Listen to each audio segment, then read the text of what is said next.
investigación, pero sí que me aproximé como lectora ávida, ¿no? de todo ese campo de información, podía dar cuenta, por supuesto, de un conjunto de trabajos que tenían que ver con aquellos que profundizaban en las militancias de las mujeres y de las disidencias antes de la última dictadura. Digo, ahí Ale seguramente va a poder adentrarse, es como uno de los trabajos claves, la investigación que ella ha desarrollado.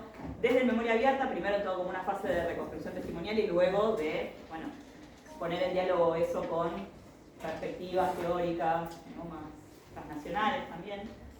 Luego hay un conjunto que tiene que ver con pensar los dispositivos represivos de los que fueron como que fueron diseñados, vamos a decirlo así, digo, quizás podemos encontrar alguna otra precisión conceptual, ¿no? Pero que fueron diseñados para llevar adelante la represión y para llevar adelante una represión también singular y particular vinculada con las identidades de género disidentes o que de alguna manera se corrían de los mandatos, de los patrones como esperados dentro de esa cultura occidental y cristiana que mencionaba ahí. No me sale el nombre de la Miriam Lewin, que dio hoy autoridad también del público, de la Defensoría del Público, ¿no? Pero bueno, pensando en esos recorridos, digo, también hay otros trabajos vinculados con género y memoria que tienen que ver con reconstruir, por ejemplo, lo que fueron la constitución de organismos de derechos humanos, ¿no? Digo, pensando en esos grandes como ámbitos de donde trabajar, la constitución de organismos de derechos humanos protagonizados en su mayoría por mujeres madres, mujeres hermanas, mujeres viudas, digo, que de alguna manera encaran esa representación pública de la exigencia por la aparición con vida, la exigencia de respuestas al Estado sobre la clandestinidad de los crímenes que se estaban cometiendo ya en dictadura. Digo, hay como varios conjuntos de trabajos, se cargó fuerte, hay varios conjuntos de trabajos que han organizado abordajes posibles, fuentes distintas, algunos con trabajos vinculados con la historia oral y las cuestiones del testimonio, otros vinculados con las fuentes también disponibles para reconstruir biografías o con otras aproximaciones posibles a través incluso de las documentaciones que han quedado de las organizaciones revolucionarias, por ejemplo, para pensar los roles de las mujeres dentro de esas organizaciones, entre lo esperado y lo efectivamente lo que ocurría en las relaciones cotidianas. Pero acá en concreto, digamos, quizás en la facultad, lo que más hemos trabajado a nivel de políticas de memoria ha tenido que ver con aproximaciones biográficas. Y de eso por ahí quería contarles. Aproximaciones biográficas que tienen que ver quizás todavía con una etapa de reconocimiento y de revalorización de trayectorias de mujeres que a partir de las cuales poder problematizar también un conjunto de dimensiones vinculadas con la historia social, con la historia intelectual, con la historia cultural de nuestra región. En particular, digo, una aproximación biográfica que hemos desarrollado de manera colectiva en la facultad desde el año 2018, fundamentalmente tiene que ver con la figura de Reina Díez. Reina Díez, no sé si cuando menciono para ustedes lo tienen presente, de hecho preguntaría, ¿saben quién fue Reina Díez? Sí. ¿No? Fue la primera decana. La primera decana mujer, ¿en qué contexto?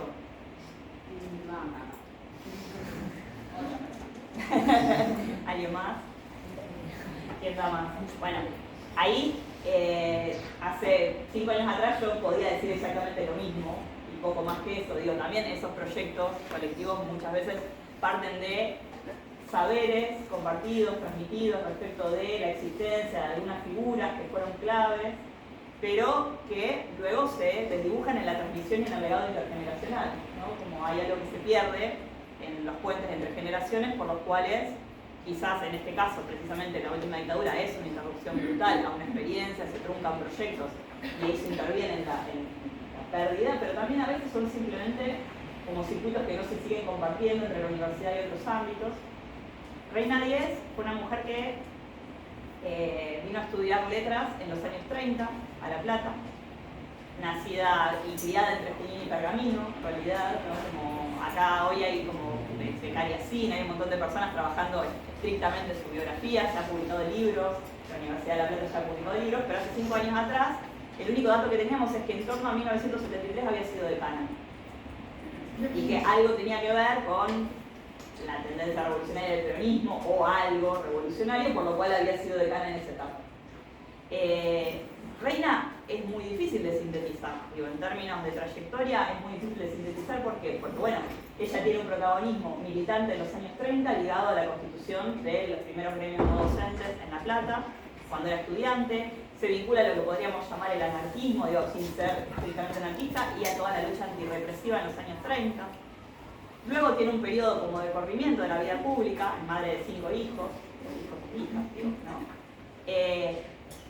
Vive no me sale ahora de hoy, estoy, perdón, ella vive en Lobos, construye su vida particular, privada, se dedica a la docencia, allá funda una escuela, pero hay como un periodo en el cual uno diría, bueno, una narrativa centrada en la vida pública, en realidad hay como un desplazamiento, se va de La Plata y vuelve recién en los años 60, ¿no? Se corre hacia el espacio del que no se conservan fuentes, prácticamente, ¿no? Como hay una pérdida ahí también regional, ¿no? de fuentes sobre esa etapa de su vida, pero una vida alternada entre la maternidad y la docencia.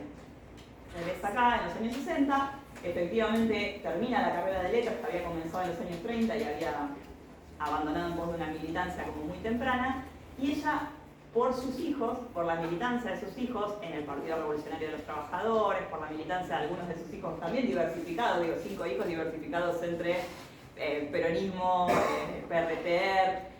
Ella en torno al 72 se constituye nuevamente en una mujer que interviene en el espacio público desde los organismos que reclaman la libertad de presos políticos, ¿no? Los familiares en el año 71-72 que reclaman en La Plata la libertad de presos políticos de la dictadura de, bueno, en este caso Lanusse, ¿no? De Onganía Levinto Lanusse.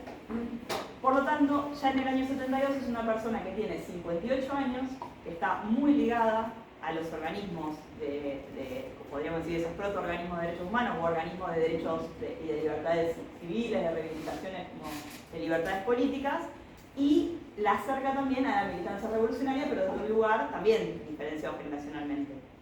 Reina no va a ser la primera decana en el año 73 con la apertura de un de peronismo, sino que ahí va a estar en la carrera de letras a cargo de una serie de transformaciones, y en el año 74 sí va a ser por 5 meses decana de la Facultad de Humanidades.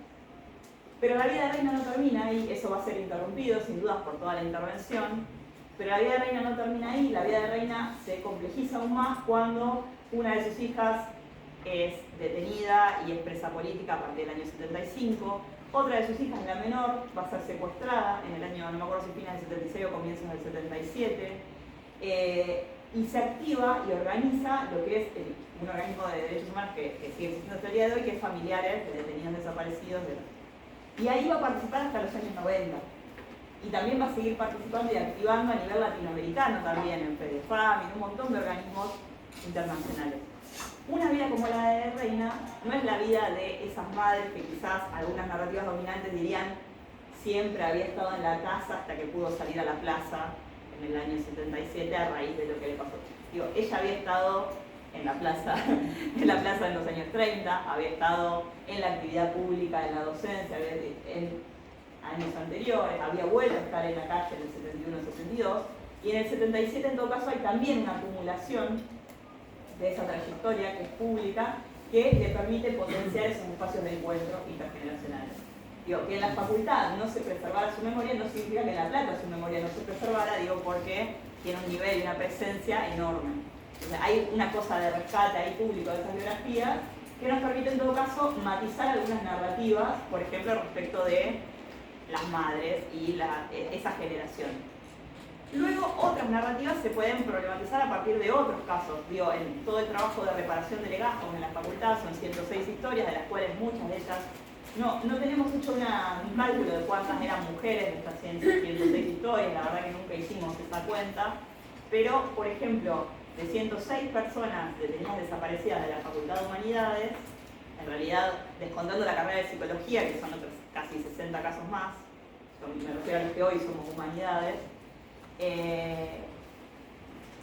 las mujeres que participaron también protagonizaron una serie de luchas en las cuales no solo están las que sin duda tenían en el año 74, 75, 18 años y sus vidas quedan truncas muy inmediato, sino también tenemos, yo siempre hablo de las 3 historiadoras, por ejemplo, digo que son casos que a mí me movilizan mucho, digo, quizás por venir de la carrera, que son Virginia Allende, Alicia Costriciani y Liliana Galetti. Liliana Galetti en particular fue hace muy poquito homenajeada también por el CONICET, porque ella fue becaria de CONICET, y esa es una documentación que emergió en el contexto de una investigación hace 2 años. Fernanda Tocho, una profe de acá, participó de esa investigación.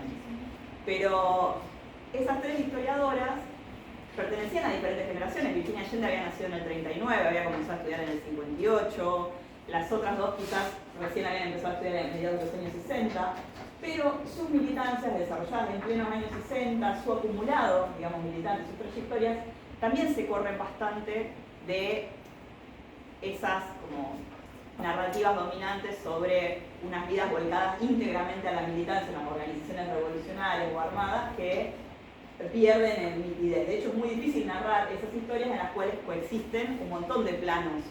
Digo, el plano de, aunque estaba prófuga en Chile, también presentaba publicaciones en revistas sobre historia del siglo XIX y sobre el circuito comercial y las monedas del siglo XIX con Pucciarelli y también, con Panettiere, perdón, y también te digo, como que ganan cuando empezamos con los análisis biográficos y podemos profundizar a través de entrevistas, múltiples fuentes en esas historias, comenzamos a ganar en matices. Entonces, la invitación y para mí la perspectiva, también pensar a la luz de lo que estos estudios nos pueden aportar, es cuánto todavía necesitamos ganar en matices en relación con las aproximaciones que tenemos a esta etapa, para poder dar cuenta de, vidas como realmente mucho más plenas y mucho más disruptivas, a partir de lo que siempre me gusta una expresión de Dora Barranco, en esta etapa de grandes como utopías estridentes, todas las revoluciones silenciosas que ocurrieron, que hicieron posibles también, y que hacen posible entender estas historias de compromiso, de involucramiento, de vida pública, que también coexisten con otras dimensiones de esas vidas y que merecen seguir siendo estudiadas. Pero bueno, había imaginado algo de eso como para contar un poquitito las actividades y habría que después podamos conversar sobre estas experiencias.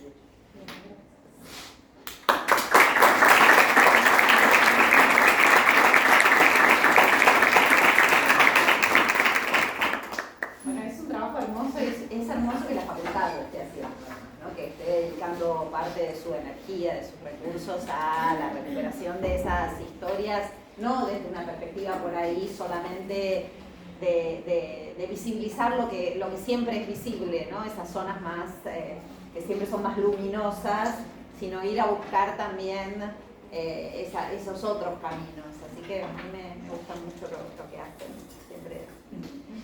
Yo voy a hablar de otras cosas, que también tiene que ver con visibilizar cuestiones que por ahí no siempre están visibles. Como decía Lucía, la relación entre memoria y género, ¿no? Género y memoria la podríamos tomar desde muchas perspectivas diferentes. Y cuando conversamos con las chicas que la semana pasada me propusieron, me contaron que estaban organizando esto y me propusieron estar aquí, la primera cuestión que había surgido era tratar de compartir con ustedes algo de lo que está en esta película que recién vimos el tráiler, que es una reconstrucción, ¿no? Esa película busca de alguna manera reconstruir qué sucedió con las mujeres que sufrieron la represión. Las mujeres que sufrieron la represión, y cuando hablamos de sufrir la represión, hablamos de la prisión política, de la tortura, de estar detenidas en centros clandestinos de detención,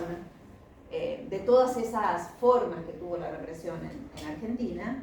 ¿No? Esta película reconstruye un poco qué pasó en particular con las mujeres, qué diferencias hubo, ¿no? en la represión de las mujeres. Y bueno, es cierto que hace unos años que recién este tema empezó a estar como más visible.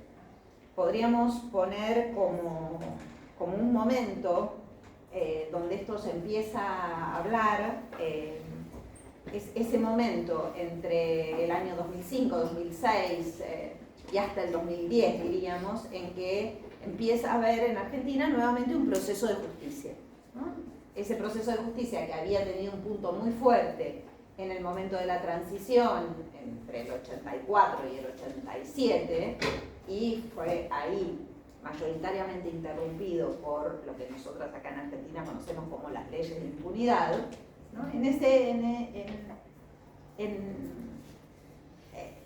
2004-2005, cuando se reabre la posibilidad de llevar adelante el proceso de justicia, empieza a visibilizarse esta otra dimensión que tiene que ver con la violencia sexual. Y hay en ese momento como que empieza a circular un discurso que dice, bueno, ahora se puede hablar, ¿no? Ahora se puede hablar de esto, ahora podemos hablar, ahora pasaron muchas cosas socialmente que nos permite hablar.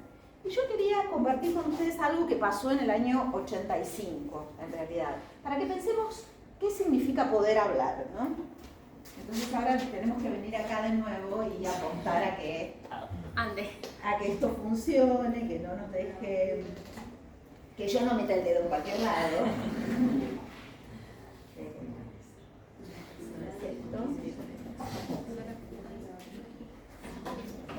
Vamos a ver. Yo quiero que ustedes escuchen esto, después les cuento qué es. ¿Y eso se puede subir ahí arriba? No anda. Díganme si se escucha. Es muy bueno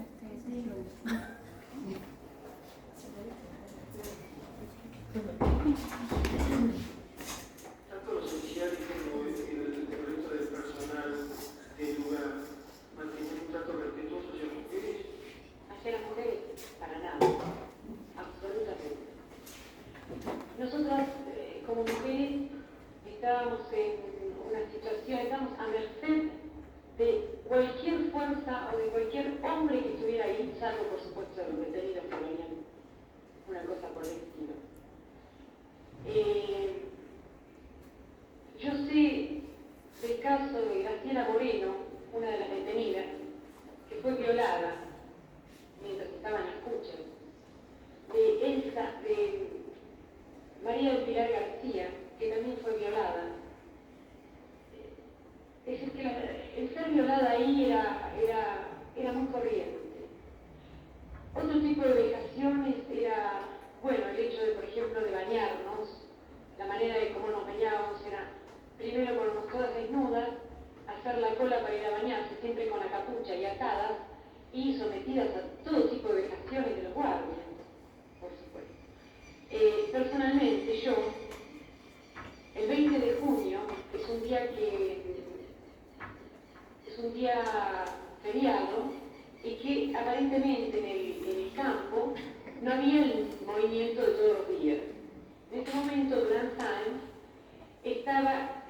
ya se había ido, antes vivían en la jefatura, y había tenido un problema con una chica que se llamaba Silvia, que la habían traído de otro chupadero, y que venía con Silvia venía con Elena de Quilmes, una chica de Quilmes, se llamaba Elena, y con una chica que le decían Tana. Estas tres chicas fueron sacadas de su chupadero, traídas al Vesubio, y Durán Sáenz las lleva a jefatura.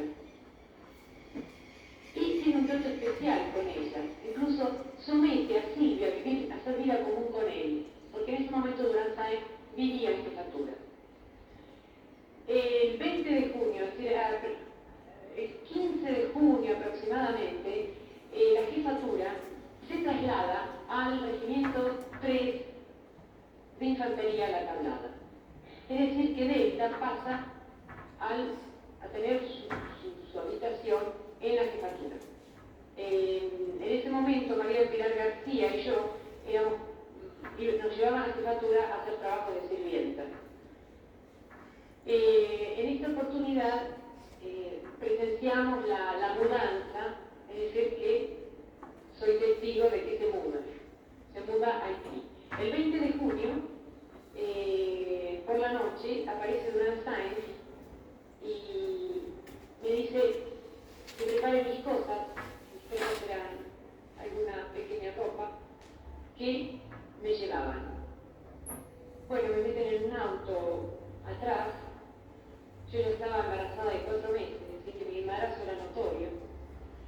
Y me lleva a su pieza, donde soy sometida. A su pieza en el regimiento de infantería. ¿Pudo notar la presencia de alguna persona extranjera en el lugar? Por favor. La pregunta es, ¿se podía hablar? Se podía hablar, hablar se podía. era muy difícil. Siempre contar una situación de violencia sexual es terriblemente difícil. En los años 80 era mucho más difícil que ahora. Ahora sigue siendo difícil, porque es siempre la víctima la que está siendo escrutada, ¿no? Cuando hay una cosa. Pero acá esta mujer está absolutamente dispuesta a hablar de lo que le pasó a ella, hablar de lo que le pasó a otras mujeres, evaluar cómo era todo el sistema. Ella tiene muchísima información, tiene nombres, tiene... Lo que no se podía era escuchar, ¿no? No se podía escuchar. Esto es el juicio a las juntas militares. No sé si alguna vez habían visto imágenes del juicio a las juntas. El archivo del juicio es un archivo que costó mucho recuperarlo, porque había una sola grabación que había hecho en su momento la televisión, pero que no había transmitido. Bueno, hay todo un recorrido de ese archivo muy largo, pero desde hace unos años, en esa organización donde yo trabajo, logramos hacer una copia digital del juicio a las juntas y está disponible para la consulta. Y ahí nos encontramos, revisando esas cintas del juicio a las juntas, nos encontramos que esto que cuenta esta testigo, que es Elena Alfaro, es algo que se repite en muchos momentos del juicio. En ese momento del sistema penal argentino, el delito de violación era un delito que prescribía muy rápidamente, era un delito de, bueno, todavía hoy lo es, de acción privada, y por supuesto que era un delito muy difícil de demostrar, y quienes estaban siendo acusados de violaciones a los derechos humanos en el juicio a las juntas no estaban siendo acusados por el delito de violación, por lo tanto no iban a ser juzgados por el delito de violación. Sin embargo, ahí, entonces podrían decirme, bueno, no es de eso de lo que hay que hablar, ¿no? Sin embargo, lo que se muestra de alguna manera en esa escena no es que no se pudiera hablar de la violencia sexual, sino que no había nadie para escuchar, ¿no? La escena parece absurda, ¿no? En cuanto ella respira, este juez se le va para otro lado. Se le va para otro lado, le pregunto una cosa, es absurdo. Es muy impresionante. Impacta, ¿no? Sí. Causa un impacto viéndolo hoy, en 2015. Ahora, dígame. En pleno siglo XIX. Bueno, en 2015 igual impresionante. Cuando escribiste el libro. Cuando escribí el libro en Cuando 2015, publicaste. cuando encontré esto fue en 2015. En realidad, el 2022 impresiona mucho. Quería decir, me parece, creo que lo que quería decir, eran los psicoanalistas que dicen que lo que quería decir no importa nada, pero lo que quería decir era después de 2015, ¿no? Después de 2015, cuando estamos mucho más sensibilizadas con estos temas, es mucho, ¿no? Se nota, pero impacta de cualquier manera en cualquier momento que lo escuchemos, porque lo que impacta es esa enorme incapacidad de producir un espacio respetuoso de escucha, que es lo que necesita cualquier persona que está contando una escena, ¿no? Una secuencia de violencia sufrida por ella y por otras mujeres de manera tan recurrente, ¿no? Entonces, me interesaba pensar, para que demos lugar a este vínculo entre género y memoria, que es la propuesta de esta charla, en primer lugar, que es que estos vínculos no se dan de manera natural, ¿no? Hay que producir acciones, hay que producir interpretaciones, hay que producir una mirada que sea capaz justamente de atravesar, ¿no? Entonces en la transición podríamos decir que la justicia y la sociedad argentina en su conjunto no estaba dispuesta a escuchar nada de lo que estaba sucediendo. Otras mujeres dicen que no estaban dispuestas a hablar también, ¿no? Por supuesto que hay personas, mujeres y varones también, por supuesto, que no estaban dispuestos a hablar y a las víctimas, por supuesto, que les asiste el derecho a silenciar aquella parte de la historia que las deja en una situación de vulnerabilidad. Por ejemplo, hay mujeres que dicen que en ese momento tenían hijos pequeños, no querían que sus hijos sepan o escuchen esos temas, ¿no? estaban con parejas que no sabían toda la historia. O los padres, las madres estaban vivas, ¿no? Hay alguien que habla, hay una entrevista de la Chural que habla, dice, yo mientras mi papá vivía, ¿no? Mientras mi papá estuvo vivo, yo no pude hablar de esto públicamente. Todas estas cuestiones, por supuesto que son entendibles, ¿no? Pero me interesaba mirar el punto de vista de la escucha, ¿no? De esos jueces ahí puestos en ese lugar tan particular, el juicio de las juntas, que son 6 señores, 6, ¿no? 6 varones, ¿no? En ese lugar tan patriarcal que es esa sala de ese juzgado, están en una tarima, o sea, están muy altos, ¿no? Están puestos ahí altos y preguntan, son los únicos que pueden preguntar, ¿no? El juicio de las juntas es como muy fuerte en esas cuestiones. Pero así como no había, estos jueces no podían escuchar, no podían nada, había una parte de la sociedad más pequeña, tal vez menos visible, que sí estaba pudiendo escuchar y se estaba preguntando lo que pasaba, lo que había pasado con estos temas durante la dictadura. Es el movimiento de mujeres, ¿no? El movimiento de mujeres en Argentina en el año 84, en el año 85, se acerca muy fuertemente al movimiento de derechos humanos, se acerca a las sobrevivientes, genera espacios de escucha, pregunta, bueno, acá en La Plata, en Buenos Aires, en otros lugares también.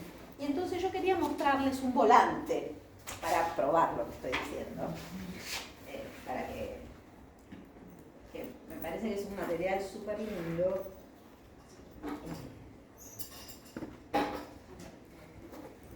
Traje acá.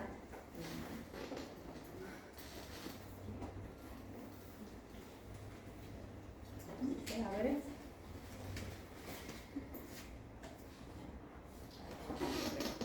Y lo voy a ampliar un poquito para que lo vean mejor.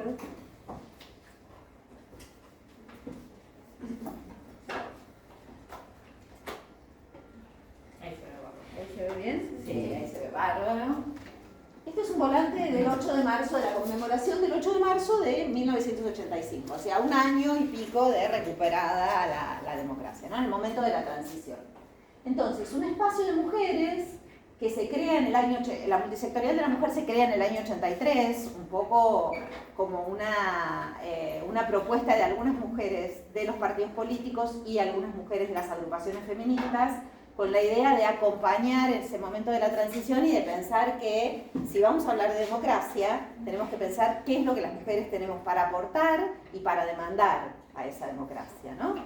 Entonces, discuten mucho sobre, bueno, cómo conmemorar ese primer 8 de marzo del 84, ahí hay pasan cosas muy interesantes, pero llegan al 85, al año siguiente, y en la conmemoración deciden que este va a ser uno de los ejes sobre los cuales van a trabajar. Y es entonces pensar esas formas específicas de violencia contra la mujer en la represión. Esto es el mismo momento en que estaba sucediendo el juicio a las juntas, ¿no? Es el mismo año, ¿no? El juicio a las juntas estaba sucediendo, este señor juez le dice, por favor, casi falta que le diga, no me hable de esto, señora, no me hable de esto acá, ¿no? Más o menos. Cuando le pregunta, además empieza con una pregunta muy absurda que es si había un trato respetuoso hacia las mujeres. No es solamente que después la saca de lo que está contando, sino que le empieza preguntando eso, ¿no? Mientras eso estaba pasando ahí, esto pasa en el movimiento de mujeres, ¿no? Ese subrayado es un subrayado muy prolijo hecho con una lapicera por la persona que conservó el volante, que es una conservadora, ¿sí? Una persona que tiene una enorme preocupación por la historia y la genealogía, ¿no?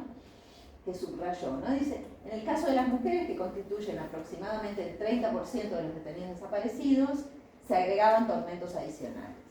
Violaciones, vejámenes sexuales de todo tipo y torturas aplicadas a embarazadas con el consiguiente temor por la vida del futuro niño y sabiendo de antemano que una vez nacido los represores los separarían definitivamente de ella y de su familia. Están todos los temas ahí, todos los temas, ¿no? Todo esto que hoy decimos, que hoy sabemos, ¿no? Que hoy hay tesis, hay libros, está todo ahí ya tematizado por el movimiento de mujeres que estaban haciendo? Estaban haciendo lo que otros sectores de la sociedad no podían hacer, que era escuchar, ¿no? Tener una escucha receptiva de lo que estaban haciendo.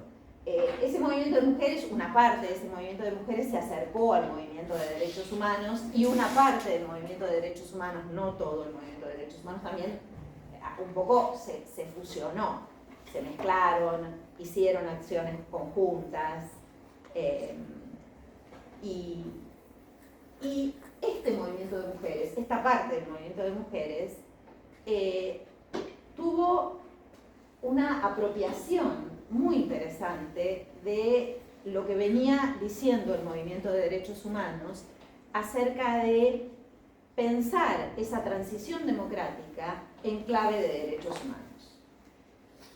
Y entonces es el movimiento de mujeres que en esos mismos años va a empezar a formular una serie de cuestiones que tienen que ver con los derechos de las mujeres en esa clave, que hasta ese momento no era algo que se pensara tanto, ¿no? Y hay otro volante que es del año 85 también, que dice, está encabezado con la siguiente leyenda: los derechos de las mujeres también son derechos humanos. Hoy nos parece, bueno, más que obvio, ¿no? Pero en ese momento, ¿no?, pensar que estamos reclamando algunos derechos muy específicos, como el derecho a una vida sin violencia, el derecho a igual salario por igual trabajo, el derecho a tener con quién dejar a los hijos, el derecho a algo muy básico como la patria potestad o compartida entre padres y madres. En Argentina, recién con la reforma del Código Civil avanzado en los años 80, las mujeres tuvieron derecho a tomar decisiones sobre la vida de sus hijos y sus hijas. Entonces, para ustedes es una historia muy remota, pero no es tan lejos, ¿no? Hay gente de historia acá y saben que no son muchos años, 40, 35, 40. ¿No? Entonces, ese acercamiento, ¿no?, y esa presencia de los organismos de derechos humanos permitió ahí en la transición que una parte del movimiento de mujeres empiece como a formular, ¿no?, sus preguntas, sus intervenciones en clave de derechos humanos.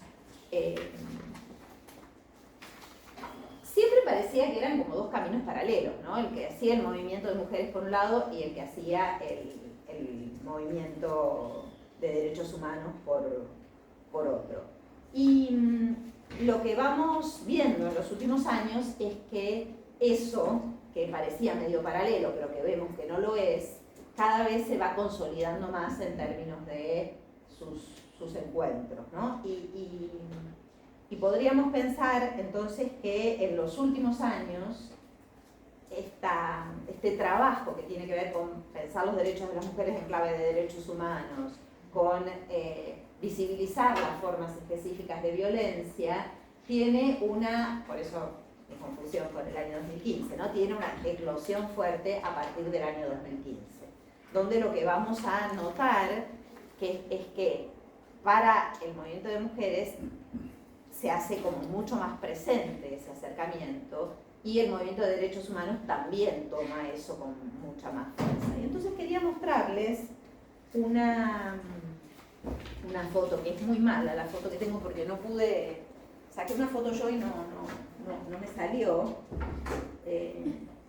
pero bueno, más o menos un poco se ve que es una muestra que se inauguró este año, en marzo de este año, en la ex-ESMA, en el Centro Clandestino de Detención, el sitio de memoria que funciona en el ex Centro Clandestino de Detención de la ESMA. Y ahí es algo interesante lo que sucedió.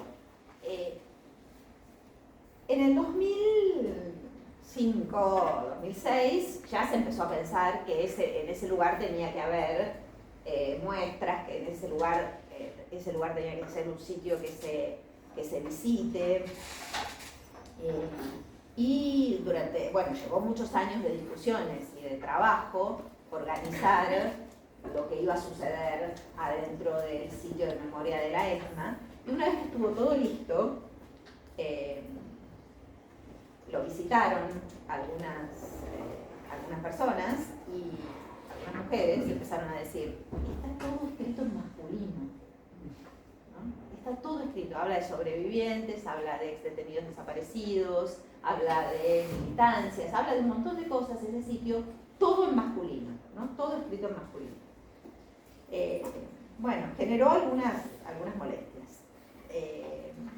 Además, lo que decían es que en la ex-ESMA funcionó, por ejemplo, una maternidad clandestina. Estaba señalado el lugar donde había funcionado la maternidad clandestina, pero era simplemente un señalamiento, no ocupaba un lugar importante. Entonces, un poco como respuesta a esa demanda, surgió una muestra que se llamó Ser mujeres en la ESMA. Testimonios para volver a mirar, ese era el nombre de la ESMA, que toma un poco todas estas críticas en cuenta, ¿no? O sea, considera todo esto que decían y habla entonces de las formas específicas de violencia que sufrieron las mujeres, ¿no? Se pone en juego esta idea de, bueno, tenemos que volver sobre eso. Y hacen una cosa muy interesante, por ejemplo, con esto del lenguaje masculino, que es que en vez de cambiar la cartelería, hicieron una intervención sobre la cartelería. Y eso es muy bueno, porque muestra un poco esta historia, que también es nuestra historia, ¿no? Bueno, la gente que trabaja en la ESMA dice, bueno, nosotros no lo vimos, no teníamos esa formación, no lo vimos, entonces, bueno, corrigieron la cartelería señalando esta diferencia. Pero bueno, no fue suficiente. ¿En qué año? En el 2019. En el 2019, creo que sí, 2019 se inauguró. Pero, bueno, no fue suficiente y siguieron las críticas, ¿no? A todo lo que faltaba en esa muestra. Y en 2021 se empezó a planificar una segunda intervención sobre la muestra de la ESMA, donde está resaltado otro aspecto, que son los vínculos de solidaridad, las vivencias compartidas, el amor y la afectividad entre las compañías de cautiverio, y una cosa que les interesaba mucho visibilizar a algunos sobrevivientes, que son las dificultades que tuvieron las sobrevivientes a la salida del centro clandestino de detención. Porque ahí hay otra cuestión que había quedado también muy invisibilizada, que es que ser sobreviviente es algo muy duro para quienes sobrevivieron, cuando hay tantas personas que murieron, fueron desaparecidas en ese contexto represivo. Pero para las mujeres eso tiene una carga muy particular, porque la acusación de traición tiene un componente sexual muy fuerte en el caso de las mujeres. Entonces hay todo un plus, ¿no? Y ellas querían que se visibilice eso. Y entonces se hizo una nueva muestra que se llama Ser mujeres en la ESMA 2, Tiempo de Encuentro, que es la que está ahora, que la pueden ir a ver. Los días de semana está cerrada la ESMA por falta de presupuesto, pero no la ESMA, sino el sitio de memoria. Pero los fines de semana, si alguna tiene ganas de ir, puede ir. Y en esa segunda muestra aparece todo esto otro que las mujeres podían visibilizar, y lo que dicen las sobrevivientes es que se han ido dando cuenta que necesitaban visibilizar esto por los espacios compartidos con el movimiento feminista post-2015, ¿no?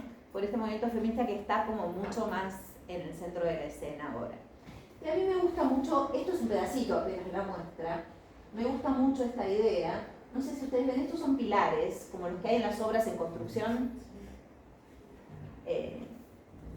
Y me parece que esos pilares representan, según lo que dicen las personas que curaron la muestra, como un punto de apoyo, ¿no? Es un punto de apoyo. Un pilar en una obra es algo que sostiene, ¿no? Sostiene un andamio, sostiene algo que está todavía flojo, ¿no? Que necesita sostenerse.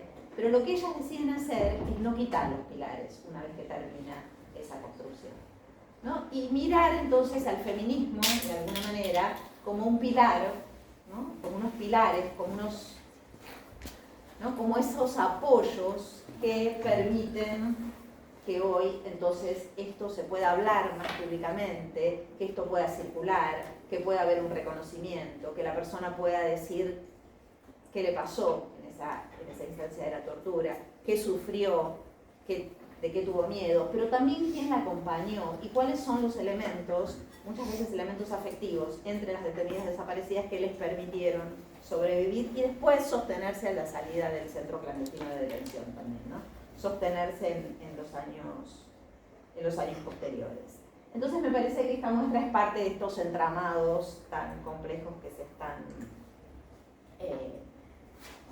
están armando en estos últimos tiempos para pensar. Y la última imagen que quería compartir con ustedes es de acá de La Plata. Seguramente la conocen. ¿La vieron? ¿La reconocen?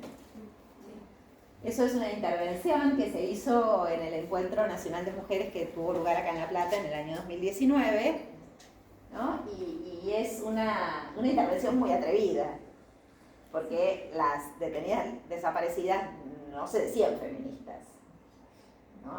Ellas no se veían como feministas, se veían, bueno, algunas tal vez sí, pero la gran mayoría se veían como militantes del campo popular, que lo que estaban haciendo era luchar por las transformaciones, ¿no? Pero entonces las agrupaciones platenses en ese encuentro, en el marco del Encuentro Nacional de Mujeres, deciden que, ¿no?, que les ponen los pañuelos, el pañuelo verde, el pañuelo violeta, como una forma de homenajear, pero también como una forma de apropiarse, ¿no? Apropiarse de esas luchas, de esas mujeres que no son feministas, pero que su militancia, en realidad hoy, mirándola retrospectivamente, más allá de que si ellas dicen que no son feministas, por supuesto, pero nosotros podemos decir que sus luchas son luchas que habilitan, ¿no? Habilitan la política, habilitan la lucha de otras mujeres, le dan lugar, le dan la mano a otras.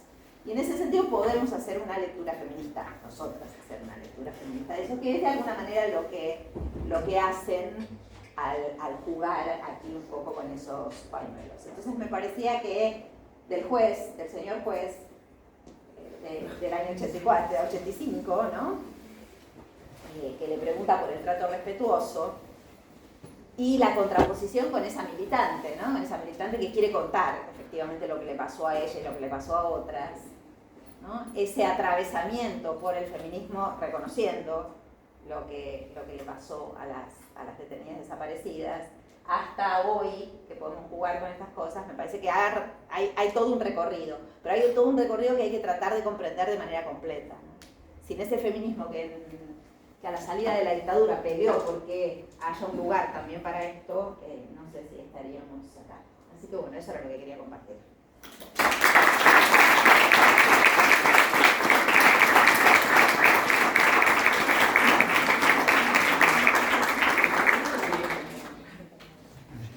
Yo tengo una pregunta. Con respecto al tráiler, no quiero discernir en la síntesis, pero con respecto al material que mostraban al principio, ¿es material que es de libre acceso? Digo, yo puedo ir a algún lugar, buscar, encontrar esos No sé testimonios. si está disponible el video completo. La película, digamos, el film Campo de Batalla Cuerpo de Mujer se proyecta en un montón de oportunidades, digamos, en ámbitos educativos, culturales. Sí. Se puede contactar a los directores, que si no la llegan a encontrar, Sí, no la llegan a encontrar. encuentro. En YouTube seguro que no, tal vez esta film en algunos momentos ha estado como liberada por épocas. Me parece que no es de acceso como libre, pero bueno, que se presenta en diferentes ámbitos, pero sí se puede organizar una proyección. Sí, es una película de los directores. De hecho, la persona que hizo la investigación, que acompañó la investigación, es graduada de la maestría de Historia y Memoria de acá. Compañera de... Ah, bien. Así que... Genial.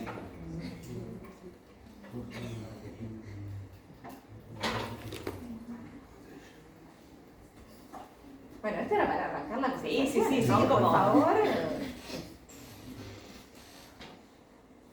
Hola, quisiera saber en qué está queda la legislación argentina respecto a la violencia político-sexual. ¿Qué ha quedado eso? ¿Si hay alguna demanda? Hay algunas sentencias, hay algunos juicios donde se ha tomado en cuenta y han salido algunas sentencias, una en Rosario, una en Mar del Plata. Aparece mencionado en el juicio de la ex-ESMA, no hay sentencias específicas por violencia sexual, pero bueno, está presente. ¿Es como categoría específica dentro de la legislación? Violencia político-sexual no, porque acá se juzgó, hay una característica de los juicios de lesa humanidad en Argentina, que es que se juzga con el Código Penal. No hay una legislación específica para juzgar crímenes de lesa humanidad. Desde el 84, en el 84 se juzga, primero hay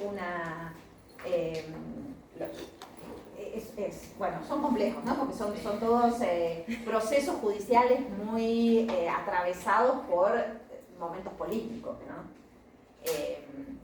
En Argentina la primera indicación a la salida de la dictadura es que el primer presidente democrático como jefe supremo de las Fuerzas Armadas, que es una función que tiene el presidente, lo que hace es darle una indicación al consejo que tienen las Fuerzas Armadas, que tiene por función investigar y juzgar los crímenes cometidos por los militares, le da la indicación de que investiguen y juzguen lo que había sucedido en términos de violaciones a los derechos humanos en dictadura.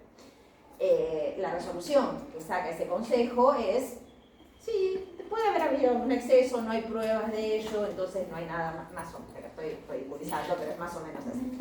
Eso dicho en muchas páginas.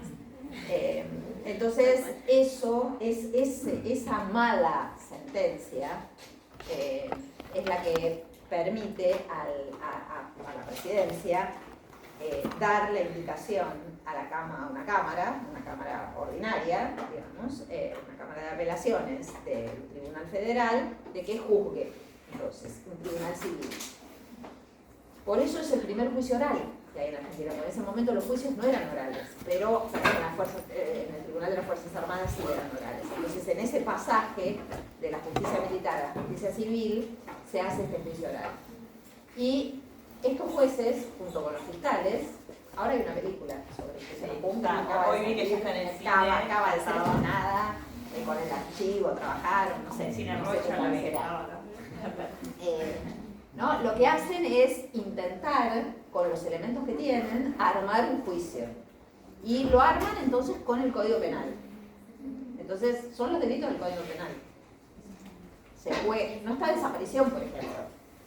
El secuestro, falseamiento de documento público, asesinato, tormentos, privación ilegítima de la libertad. Son esos delitos del Código Penal.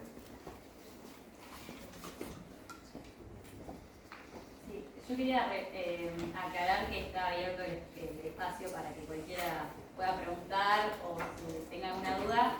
Y quería traer un tema que habíamos charlado durante la reunión con Alejandra respecto a que el marco social de escucha no solo no se daba en los juicios, sino que también los mismos compañeros de militancia tampoco estaban predispuestos a escuchar y había un estigma general sobre la violencia sexual, sobre la violencia contra la mujer.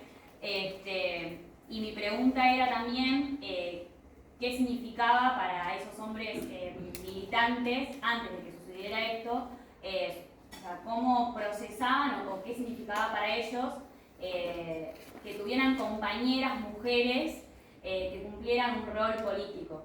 O sea, cómo era esa incomodidad, calculo, no sé, y cómo se llevaba, cómo era en la época. Yo, para sumar con eso, porque también me había quedado picando en el video que muestran del juicio de las juntas, que ella, cuando empieza a narrar como la experiencia estando detenida, como que aclara por parte de los oficiales, obviamente, nuestros compañeros nunca harían eso, como algo así, y a mí eso me había quedado porque también tengo entendido que dentro como de las normativas o parámetros internos que había dentro de las organizaciones, montoneros, etc., había como bastantes normativas que eran bastante contundentes en esto de respetar a la mujer, de si había relaciones internas dentro de la agrupación, como contundentes con no aceptar, digamos, violencias, infidelidades, etc., como muchas cosas así que yo creo que para la época y la militancia igual en general es bastante, la que lleva a la delantera en un montón de discusiones justamente, pero que ya se estaban dando como esos debates en torno también a la igualdad de la mujer, al lugar de la mujer. No ocupaban los cargos más jerárquicos obviamente, pero también tenían como lugares importantes dentro de lo que era la estructura jerárquica de las organizaciones, como eso Porque intelectualmente eran eran muy preparadas, digamos, las mujeres, por ahí más que algunos varones. Una cosa, si nosotros tomamos, no sé, la historia, difícil, ¿no? La historia, digo, pero la Revolución Francesa en adelante. Estaba pensando en la Revolución Francesa también, y me costaba. Para poner, siempre termino poniendo el mismo corralito, porque bueno, más o menos es nuestra historia, tiene mucho que ver con muchas otras cosas también, pero ahí tenemos como un hito que nos marca. De ahí en adelante las mujeres participaron de todos los procesos revolucionarios, todos, o sea, el que quieran, busquen el que quieran y van a encontrar participación muy activa de las mujeres. Las mujeres son revolucionarias, además, como dice una dirigente del Partido Comunista Italiano, fue dirigente durante décadas del Partido Comunista Italiano, se llama Rossana Rosanda, dice, las mujeres son las revolucionarias más ardientes, ¿no? Y digo, vamos a encontrar mujeres participando muy activamente. Por ahí la discusión en cada momento de la historia es qué pueden hacer con esa participación y en qué medida esa participación, porque las revoluciones, hasta ahora todas las revoluciones han tenido picos, ¿no? Y después se han decantado en algún punto, ¿no? Entonces, ¿qué pasa con esa participación en términos de transformaciones más a largo plazo en las relaciones entre los géneros? ¿No? Y ahí me parece que tenemos que tomar por ahí momentos más amplios y pensar qué se transforma con esas militancias. Y por ahí una lección de la historia, que nos viene dando la historia, desde la Revolución Francesa en adelante, es que no se transforma tanto. A veces las transformaciones son muy de un momento y después, bueno, eso no queda tan transformado. Porque los patrones de comportamiento que tienen que ver con las relaciones entre los géneros son patrones culturales y cuando digo culturales no estoy pensando la cultura como algo menor, superestructural o que venga subordinado a nada, ¿no? Estoy pensando en una noción de